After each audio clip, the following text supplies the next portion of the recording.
back for another run. This time, EX character Shantae.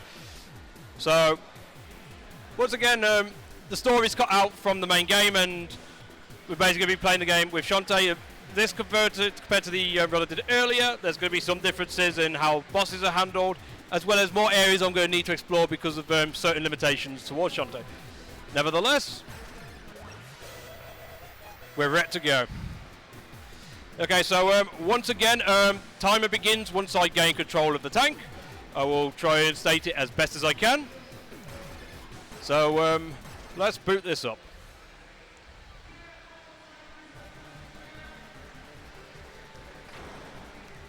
Right, ready, go! Alright, so Blaster Master Zero is split up into two particular sections. You have these tank sections, which are primarily like 2D side-scrolling action, as well as some character sections, which is more of a overhead view, more akin to something like some 2D handheld Legend of Zeldas. So it's going to be a little bit of a rarity that goes into the run of what we do. I mean, even in tank sections, we can still get out of the tank, which we will be doing here, as we are going to be on our way to our first character section, where we need a particular upgrade to actually get out of Area 1. So with Shantae, she has a few animal transformations as well as magical abilities. Fireball is one of the abilities that she has, as well as Storm Puff and Scimitar. I will not be using Fireball unless I make a silly error. As for transportation in general, we have the elephant transformation while we're in these character sections, and this helps speed up the areas pretty nicely. You can also use them to break through certain walls as well as the general bricks. So it just speeds things up quite a bit. Let's make sure I don't get a little too hurt. Alright. So that's good. So the idea of how Shantae's going to work when it comes to boss battles is she's a little OP, to say the least. So if things go right, don't blink, you might miss it. As we enter Mother Brain 1, I'm pretty much going to be going up to her. I'm going to throw out 3 Storm Puffs, change to Scimitar, and then I'm just going to go crazy with my hair whips.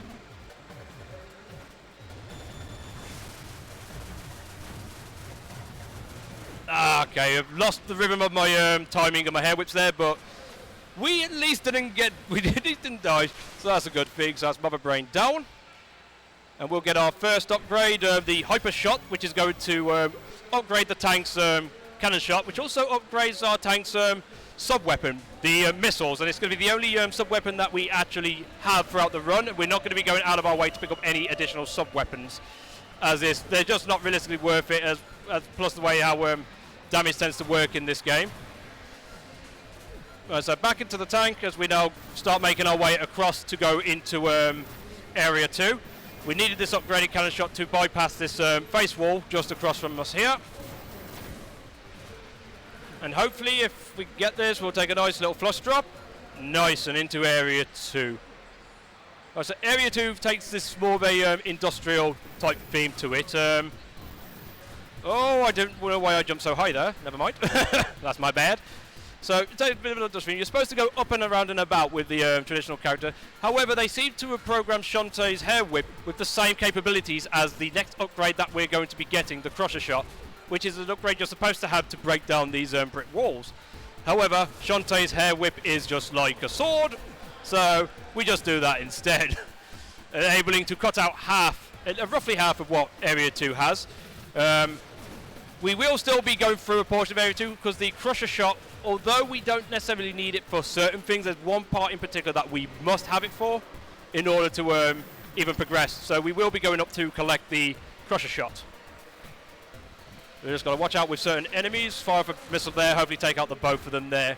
I'm actually going to be using the ceiling to my advantage, just bonking off of it, just so I can do straight up full jumps, to still get positioning to where I want it to be, just to be able to traverse off of here pretty quickly. The next room, I'm actually going to delay my shots off slightly, just to keep in with the general timing of these scarabs. Well, I would have if I didn't jump too short. Never mind. Either way, we got across. One thing you don't want to do is take a land into those pits, because you could end up taking a lot of health damage. Right, so if I'm quick enough, I should be able to get across here without taking a hit. Nice. So that will do pretty nicely as we're coming up to our next character section for Shantae.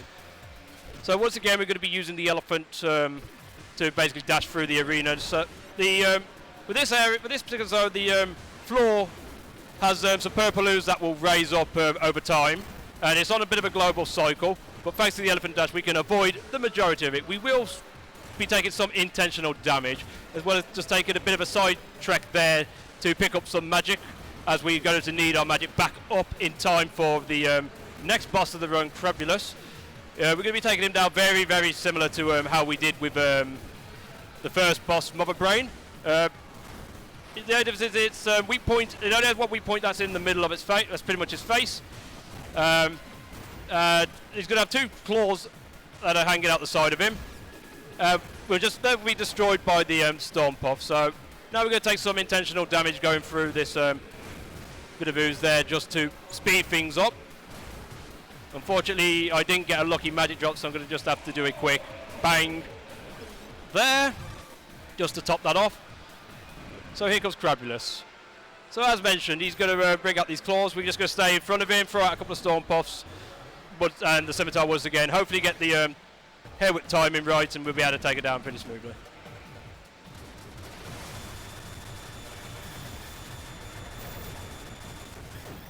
Okay, once again I dropped a few inputs, but I dropped them, not the controller this time. But yeah, unfortunately my mashing timing is a little off, but we're still getting through the fights very well as we now pick up the Crusher Shot. This is the final upgrade to the main cannon of the tank Sophia, and that allows us to break blocks without leaving the tank. So we could now, so that's just going to save us time in general for that. But as mentioned, there is one particular part that we must have the Crusher Shot for. So that is that in ready. So now we just started to make our way back so we could head off to Area 3. So just a little bit of backtracking to do.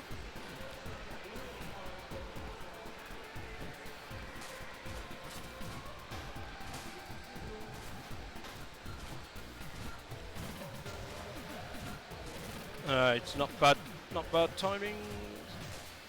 Now we just go over to the right and make our way to Area 3. So Area 3 has the conveyor belts as its gimmicks. There's two types of general, always running conveyor belts. You have the green that goes one way, and the oh, whoops. All right, I've just got to rethink something quickly. All right, I kind of messed me up in there, but yeah, it has two conveyor belts. One takes you one way, one takes you the other. But there's also a set of conveyor belts that are manually operated to open up shutters. We have the green shutters that you have to open up all the way to lock them in place before you can progress. And we have the yellow ones which you don't have to open up all the way. However, they will start to slowly drop down. I'll have that, thank you. But fortunately, we can use the tank to actually keep the doors open a bit longer by shooting up into them. Right, so I'm going to open this one up all the way, and I'm going to hopefully cut down the right here. Just a little bit of shimmy back and forth, and we're through. Now this room in particular, if things go wrong, things could go horribly wrong. You can end up being caught down here, tanking damage from pretty much everything. So you've really got to make sure not to take a hit there, otherwise you'll just be clustered down there for some time.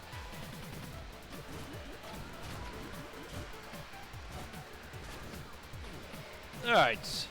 So on to here, open up the shutter, fire off a missile off, hopefully take out two of the enemies. Now I usually at least get hit once. Unfortunately there's nothing much we can do about that. Well, there's not much you can do about it overall, but we just work with what we can. So when you're operating these yellow shutters, if there's any more of the yellow moving conveyors or moving platforms like this in the same room, one of the conveyors will operate all. So I'm not too worried about keeping the shuttle, making sure the shutters are at a certain low peak so I can just about scrape in, because I know they're operating another shutter right at the end. Right, nice full health drop there just to keep me alive there. Now the thing is, I'm actually going to be, we're coming up to a boss, so I'm going to be skipping this save pad intentionally for a reason, which is going to help with saving with backtracking. So if I end up taking a death here, it's going to be quite a time loss. But if I take the save pad, it's going to be just as much of a time loss, as we are going to come up to an RNG boss to the run as we pick up the hover pack, which I'll explain briefly in a while. But Central Gear, he has 6 different patterns he could do at the beginning of the fight. After that, he could do what it will be complete RNG, and I won't know what to expect. I've just got to work with him as best as I can.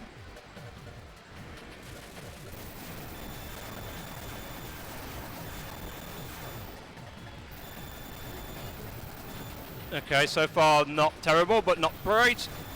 Oh, troll. It looks like I'm going to have to settle for a 3-rounder. Yep.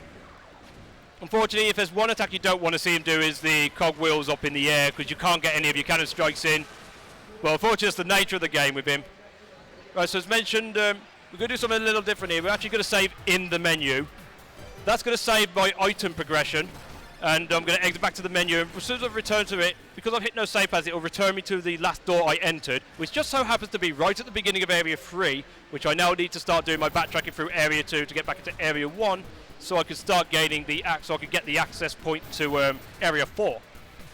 So hitting that save pad would have just cost me a lot of time in general, so it's just better off taking the risk and hopefully not taking a death to Central Gear. So thankfully that went well. So, as we got from him, we got the hover mechanic that uses the special meter as well, but allows us to, well, hover, which is always a good thing. Never going to complain about that.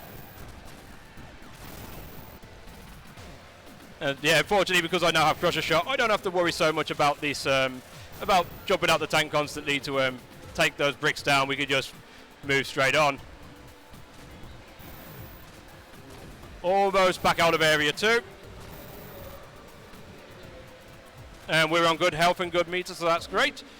So as I begin Area 1, I'm going to be trying to space out my hover as best as I can, because there's a certain amount of meter I want going into one of the next screens. It's a couple of screens from here. So 4 bars is pretty good at this point. But I want it so I want to have as much meter as I can, so I can basically skip out a platform that's for my ascension going up towards Area 4's gate. We need that to go back to free game. Okay, we're on to free, so that should be about right. So if I've got free when I enter this room, I should have enough meter to do what I want to do. Oh, well, that just settles it. We definitely have enough now. So that basically means I can just start my hover earlier, skip out that lower platform there, come straight up to here. It's not as much of a time save, but it's still a time save nevertheless. We will take it. And now we can just get on our way around, down, into Area 4. Right, so Area 4 takes on a bit of a sewer theme. One of the things I believe for this area in particular, although it says something that is always good for speedrun in general, enemy positioning, layouts, and the map in general is very, very good to keep in mind when going through this section. Because when we get across over to the left in a bit, we're going to be basically entering a sort of a maze type arena. So knowing which way to go, where the enemy's position, is always going to be a big help. Otherwise, you could end up finding yourself getting clustered by everything. Slight detour I did just to hit a save pad. So I'm actually going to be doing. I'm going to be doing what I did just after the Central Gear fight, after I've beaten this boss, to save backtracking once again. It'll be the only other time I will be able to do it. Yeah, because that is right by a door that I need to enter the moment I've cleared this area. So it's measured with memorization, so coming up here and taking a few shots off, you can take out the bee that is in the distance so they shouldn't snipe you. You want to start your hover off relatively low, just to get under the flies and over that little bit of a thing. Couple of shots once I get onto the second platform, and through. So knowing stuff like that tends to be very useful for keeping up going through the section at good velocity.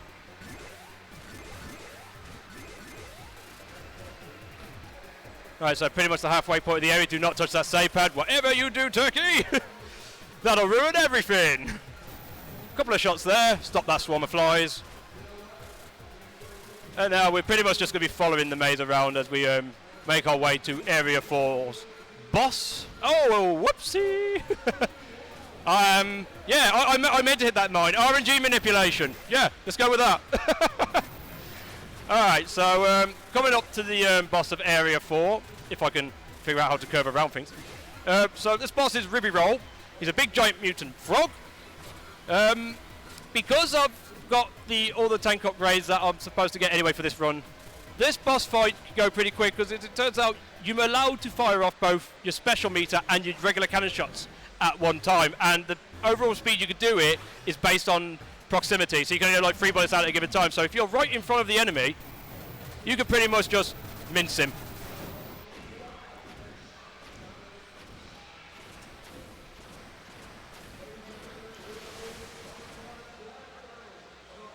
And that'll get us the key to open the gate that was just by that save pad a bit earlier on. So back into the menu, save it to save the item progress. Then back into the front title screen, back into the game. And we're exactly where we need to be, saving us quite a bit of time. Right, so another thing that is specific to the EX characters is the ability to call your tank to your current location. It's pretty useful in several areas.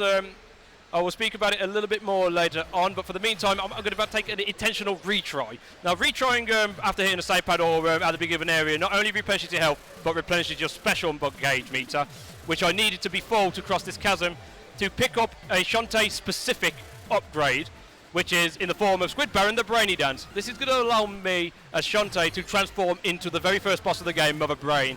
Now, although it takes a bit of time to get over there to actually pick up the upgrade, in the next area that I go, or the next character section I go into, is going to save me that time that I just spent and then some more, as it'll be used for getting over certain things as well as even to for certain boss battles as well. So we're leaving the tank behind because the tank is very, very, very slow underwater. So for now we're just using Shantae. We just need to deal with a face wall, unfortunately, with hair whips. Just make, oh, come on, Turkey, get your rhythm, get your rhythm. Well, that was bad rhythm on my part, but we at least broke through. We'll just grab this health just to be safe. There's a little bit of manipulation that we can do here, like so swooping down low here forces that guy to fire so low that it hits the floor instead of coming for me. So that's always a good thing. There is other enemies that we can manipulate to, well, the same type of enemies that we can manipulate to position them where we want them to be, or where we want them to fire, so we could be in, so we've got an advantage to traverse through here. Unfortunately, there's not much else that's really going to be going on, at least for the time being. So we just, oh, I forgot to manipulate you, never mind. It's alright, luckily you can avoid the bullets pretty nicely. So yeah, we are on our way to pick up the dive gear upgrade. That is the ability, that ability will be the thing that will allow us to traverse underwater with the tank. And it is an ability we need to get out of Area 5 to enter Area 6. Hopefully Baby Metroids will play nice and stay out my way, goody good. Okay, so just coming up to the character section shortly. I'm going to take an intentional damage just to give myself a little bit of a boost. Unfortunately, I didn't quite clip it as well as I would like. Now, you could go to the floor and crawl in this room, but crawling is super slow. So for the majority of it, I want to try and stay in this central area just to watch out and avoid the fish. Then once I hit the current, come down. Oh, Shantae, no! I did die to stand back up, but the idea, yeah, just to be able to crawl back in and get to that section. So as soon as I come in here, this is where I'm going to use the Brainy Dance, and it has the ability to float. So it absolutely makes this area trivial, so to speak, because you're supposed to be waiting around for all these, all those other platforms to move you around to where you need to be. But you know, Brainy boy, Brainy girl, Brainy whatever you want to be, it's Mother Brain to the rescue, and I don't know what the hell I'm talking about. I'll be perfectly honest. Kind of went on a little rant. Never mind. So yeah, our next boss is going to be Hard Shell. This will be a little preview just there of him. Hard Shell will, again, just like the first two bosses, there's a certain aspect to using the Storm Puff and the Scimitar to your advantage. However, his weak point is on his back, making him a very risky fight to go for speed. Fortunately, there's a save pad, so I'm still going to go for it anyway. But the idea is to use the Elephant Dash to dash through his body, trying to take as minimal damage as you can. Turn around, lay out your Storm Puff, or Storm Puffs, and get your Scimitar out as quickly as you can before he starts turning around and making mincemeat of your health bar. So Hard Shell, let's do it.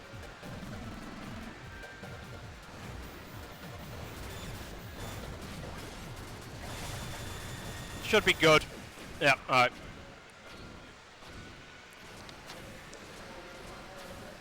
But yeah, if you end up dashing either a bit too early or a bit too late, there's a good chance you'll end up taking 2 hits from him and that pretty much does like a good 2/3 of your health meter. And then you basically, once he turns around, he's going to finish you. So, right, so done with what we need, what we came into Area 5 for. The dive gear, as mentioned, it allows us to traverse underwater. It also allows us to push through these water currents, which we actually need to do to gain access to Area 6. But first, we need to get back to the tank.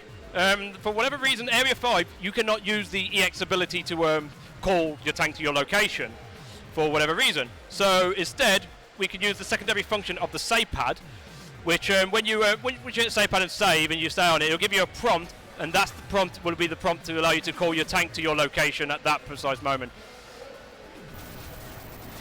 Okay, good. So now we can start making our way over to Area 6, just getting a few little bit of replenishments as we go through. And here's that water current we were talking about. Slowly we will make our way to our destination. But we have a few scuba guys in the way, so I'm just going to miss him. So he's going to have me instead. Ah, get out of there! That's probably the first time I've missed that. That's never happened before. Yay! Okay. Alright, so pretty much out of here as we go to Area 6, which is going to be this game's ice arena. Well, at least it will be once we activate a little something. But here comes Area 6. So Area 6 is pretty much the part where, as mentioned, we really needed the Crusher Shot for a particular skip, or a particular thing that will skip out of a good portion of the area in general. But even if I didn't use it for that specific shortcut, it would still be needed in the general route. So it's a shame, but we work with what we work with. So we had to make the area to ice so we could traverse over this bit of ice stretch so we can even get across and up to the top. Unfortunately, that has a little bit of a side effect in the form of ice blocks, which are they're pretty plentiful. They kind of cover the majority of this area. So good mashing and jump timing is pretty much the way to get by this area. Within the next screen, I'm actually going to try and take an intentional hit off of a mine, which will hopefully then position me to be able to destroy those ice blocks both at the in one shot. Or I could just do that, and then I'll just do that as the backup. Just front tank it, and that'll get me in place to break them. But yeah, you can break multiple blocks at once if you're in the right spot. And now we're just left to break in the final stretch of these blocks before we... Nice, that went smooth. Alright, so we're pretty much at the shortcut, or the cut of Area 6, which is where we need the Crusher Shot for, and in conjunction with Shantae's ability and the ability of the EX character to call the tank to your location, we could pretty much, as I say, cut a good portion out of this area by just taking the back exit, or the back... Oh! Too early, Turkey, too early.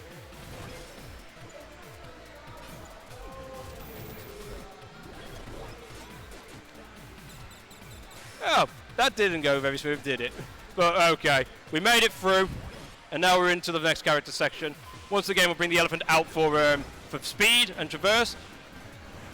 So the boss of this area is one of the only bosses in Shantae's run where, where the boss is very RNG, and there's no real way of absolutely demolishing the boss like bosses like I have been doing. So we're going to be coming up to I forgot his name already. Well, I'm sure I'll remember it in a minute. Antibody, no, not antibody. What are you? You're Asian Freeze. There we go. Asian Freeze. So RNG is determined, it's going to be based off of when these capsules are going to open. Right at the beginning of the fight, they will all start open. So I'm going to start straight away by getting these first four out of the way, using the elephant to my advantage. A few storm puffs in, hit them across, and then one of the best ways to use is to go with Mother Brain and sort of get in between two of them at a time in order to hit them. It also prevents the ice being in your way. However, it makes you a much bigger target, which could mean you could take a lot of damage. So you have to be somewhat careful and just try not to take too much damage. Apart from that, it's just a case of waiting to see what the game decides to do. Those red lasers that come onto the screen first, if you run into them, then the nodes that we're using them to aim will trigger all of those nodes to fire, whilst at the same time keeping it open for longer. Wow, how did I not take a hit then? Alright, that felt like a pretty good fight.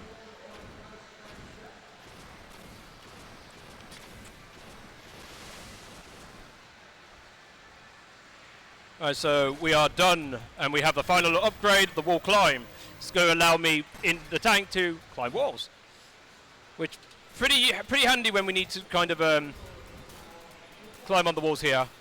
We need to be specifically on the ceiling so we can fire this block off. Come on, cooperate with me, tank. We are friends, remember?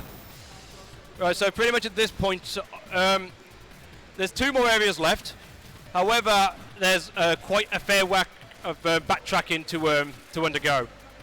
So unfortunately, I need to go through, come back through area 6 to reach area 5, to then reach area 4, to then make my way back to area 1, to go to area 2, back to area 3, and then I can go to the door where area 4. Oh, how did that miss?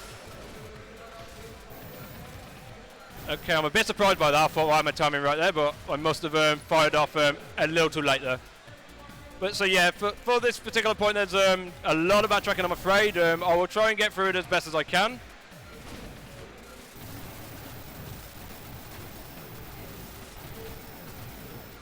The good thing is we haven't took it definitely, so.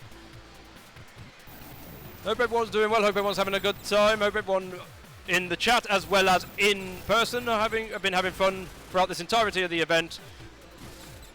Yeah, so here comes a few minutes of nice, smooth silence. Probably a good break after you've listened to my voice for the last, what was it, last hour and a half or so. I mean, it's got to be a little ear grainy, surely, so let's give your ears peace and quiet for just a little bit.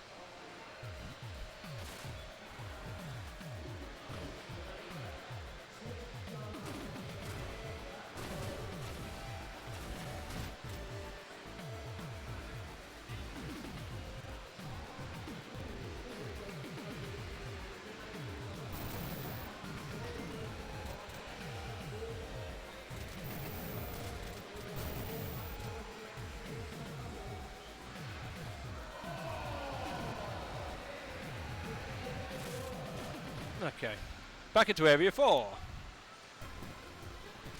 So yeah, we didn't open that door last time, so we'll just jump up the ladder, call the tank back. We're good. All right, so I got half of my health. I will be keeping an eye on that. Oh, wow, the bit of a glitch there. It is on occurrence that if you end up hovering right at the moment that you hit the floor, some point around there, it's very tight, it will end up hovering you in place temporarily, wasting a bit of your meter and a bit of your time. But that can happen from time to time. Right, so we're back into area 1. So, get the wall climb out, just to avoid those flies, and we have a missile up in there. And we can jump down and make our way back as we are right at the beginning of area 1. So hello, I am Tky619 and welcome to Blaster Master Zero, EX character Shantae. Throughout this course of this run, and now I'm going to leave it there, because I've got the hover, that probably gave away that I'm not right at the beginning. But we are getting there. The hover is used slightly in this area just to cut minor things out from one point here and there. Pretty much at this point where I can just sort of prevent myself from landing on that. Oh, I had bad positioning on the D-pad there. Just tick, tick, tick, tick, tick. And we're up for one more fall. Okay, back into area 2.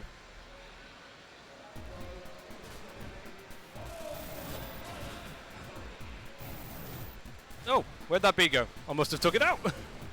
Okay, so at least now back into area 2. Just going to be taking the ground floor once again. But thanks to having the crusher shot, sorry, we're able to just not even worry about getting out of the tank, just destroy the blocks along the way. We don't need to climb back up, we just go straight over to area 3. And we can gain access to area 7. Just a brief talk on area 7, I might as well.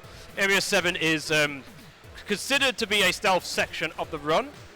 Or stealth section of this game, sorry. However, being stealthy is a little too slow, so we're not going to be as stealthy as we probably should do, but we're just going to ignore all the enemies and just jump over them, trigger a few things, take care of that, it'll be fine. Alright, so back into area 3, we're almost there to area 7. And area 7 is pretty much just down to the left of here. Instead of going all the way down, I could just go across to the left.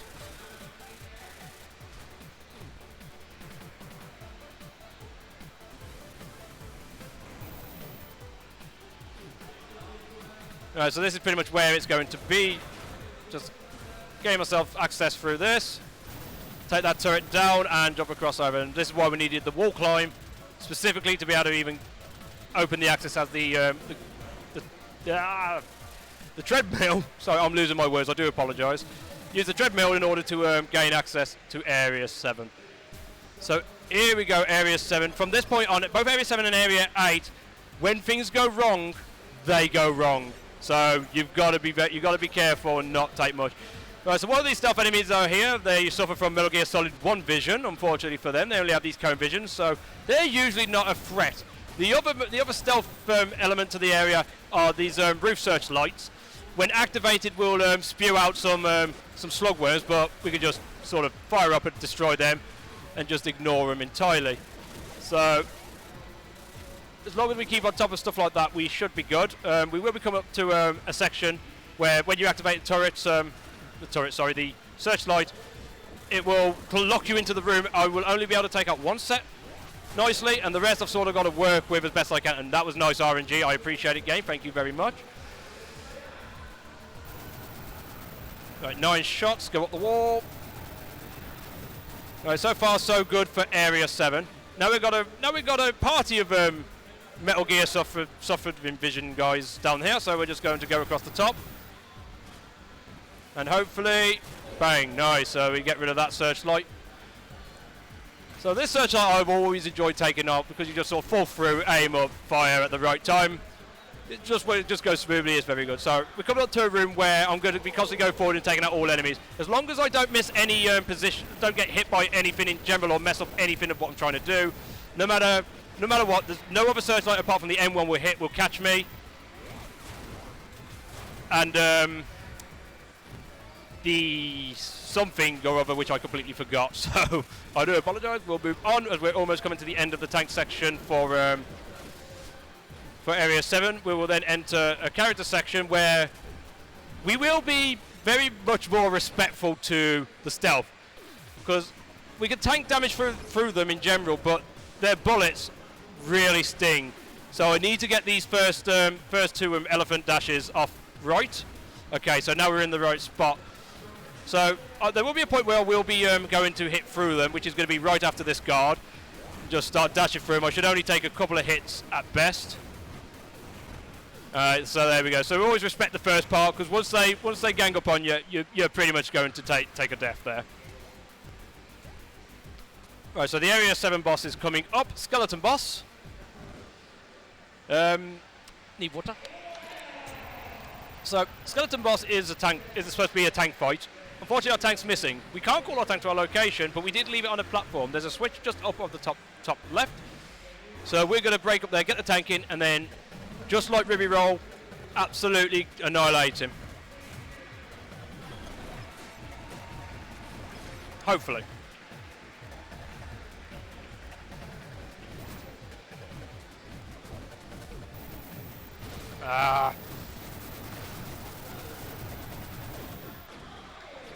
Okay, down. 3 bars of health missing. Just as it's the final run, I probably should take a retry to play safe, but we're going to go for it. Area 8, one of the most brutal areas of this game. One misstep could be simply the difference between you surviving and dying.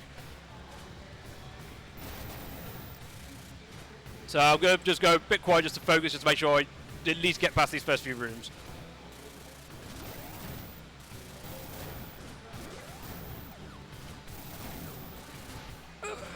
Okay. Change strategy. Okay, that could have got a lot worse than it actually did, so I'm quite grateful for that. Ah, no, don't do that. Don't do it now, Turkey. You can just about make this.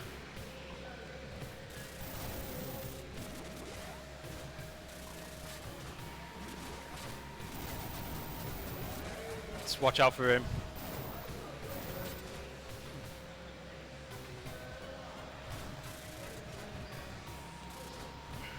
Okay, there is going to be a save pack coming up. I will take the retry there just to be on the safe side.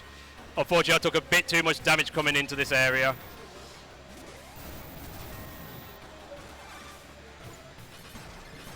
As much as I'd like to go all out on it, with 2 bars, it's a bit too risky.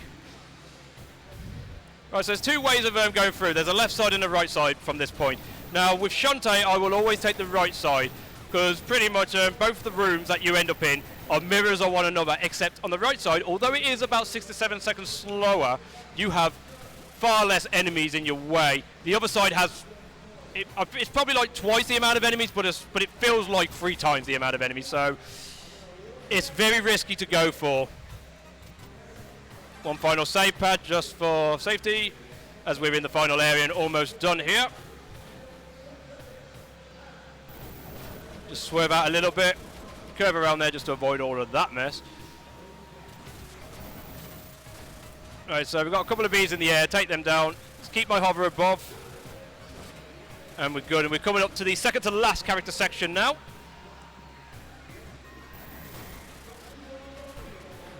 And, right, so there's a bit of a zigzagging going on here, but thankfully with the elephant dash, with this, it's pretty much just go through and try not to get pulled by anything, but as long as your dash timing is fine, it shouldn't really be too much of a hassle.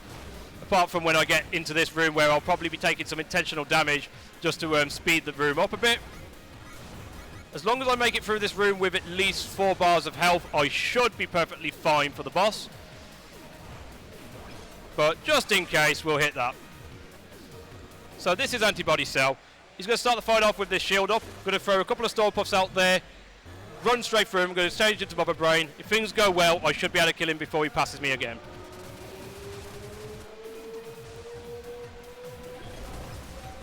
Yeah, this should be a 1 cycle round. Just about. Got you.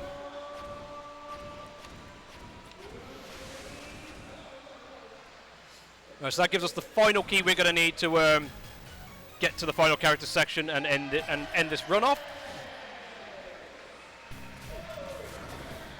Well, thanks for the full health drop when I have full health. Special meter would have been nice, game. Okay, so yeah, we're literally on the final stretch of the tank section. Just need to now make our way down and across. Oh, well, okay. Revert. All right, cool. So we're in the this is the final room for the tank. Just got these green bubbles to watch ourselves on. Across the top, take out what we can, hover up, and the tank is no longer needed. So we're approaching the end of the run. So the final section here, it's you have a choice of 2 doors. If you get the right door, you advance on to the next room. If you get the wrong door, it'll take you to a mini boss fight. You may notice I'm constantly taking the left door. It just turns out that the left door is the correct answer for every door, apart from the final door, which just happens to be right. So now that is all done, we're coming up to the final set of fights. 2 boss fights in total. First up is the Underlord, I believe. I'm going to kind of have a little bit of a tango dance with him here. Whilst using Mother Brain to my advantage, so just keep with the footstep, Overlord, Underlord, whatever your name is. I forget names very easily. Oh, I didn't want to take that hit ideally, but okay, that's fine. So time is going to come up on the final hit of this next boss fight. There is RNG to him. He can come up with 1 of 4 color coordinated patterns. I will just say for now, ideally, I want to see green. The one color I don't want to see is red.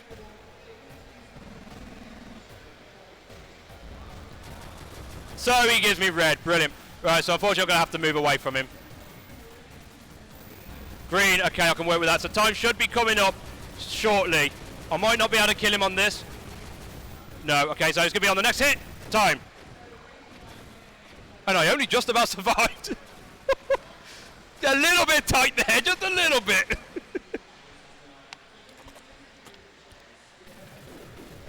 Alright, and that is Blaster Master Zero with ES character Shantae. I hope you had a good time with both Blaster Master runs as well as all the multiple characters. So give us a time. 38:17. That's a very good solid run, to be fair. That's probably about a minute off of my current run on speedrun.com. So keeping a minute within there, that's a nice solid run. Bit of bad luck on RNG with the central gear, but it still went very, very well. I got no complaints.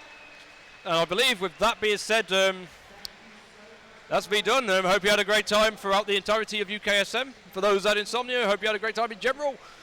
That'll be TKY. Peace out and enjoy the rest of your evening. So, good night, people. Good night.